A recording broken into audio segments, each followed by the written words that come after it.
তোমাকে ভুলিনি, শুধু বলা বন্ধ করে দিয়েছি।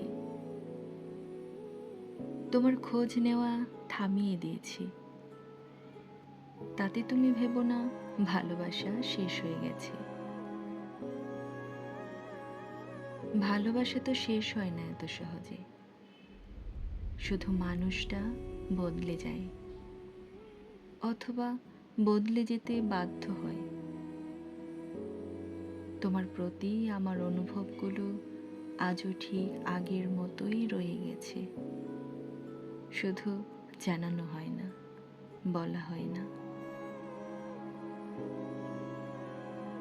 তুমি এখন অন্য গল্পে আছো, আর আমি আজও একটা পুরনো বাক্যের শেষে তোমার নামটি লিখে ফেলি ভুল করে।